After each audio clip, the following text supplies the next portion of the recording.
ආයිබෝවන් ආශිර්වාද YouTube නාලිකාවත් එක්කලා එකතු වෙන ඔබට සුබ දවසක් වේවා කියලා පළමුවෙන්ම ප්‍රාර්ථනා කරනවා.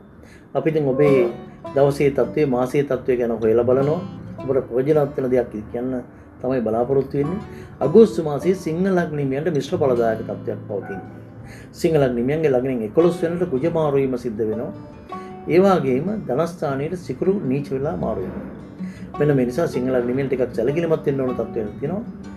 ආදායම් මාර්ග නම් නරක වෙන එකක් නෑ, හොඳ වෙයි. විදේශ රැකියා, විදේශ සම්බන්ධතා මත කරන දේවල් වලින් සුබඵල ලැබෙයි. මොකද ධනවත් බලවත් යාළුවෝ හඳුනා ගන්න පුළුවන් වෙයි. සහෝදරයෙක්ගේ දිනුවක් දකින්න පුළුවන් වෙයි. ඒ වුණත් ඔබට තියෙන එක ප්‍රශ්නයක් තමයි වියදම් වැඩි වෙන එක.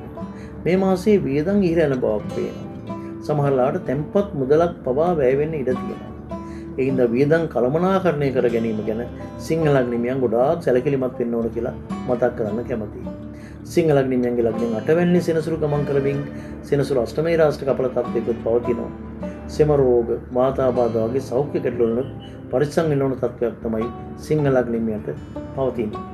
ඉතින් සෙනසුරාදා දවසේ උදේ 6යි 7යි අතරේ ඔබේ ආගම සිහි කරන්න.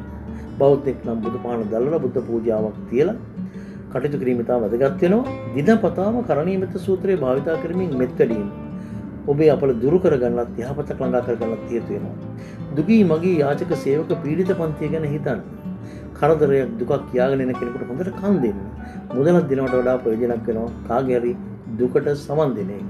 මේ විදිහට කටයුතු කරනකොට සිංහ ලග්නෙ මේ ඔබට සතුට ලැබෙයි. සාර්ථකත්වයේ ඔබ කරා හඹාගෙන යනවා.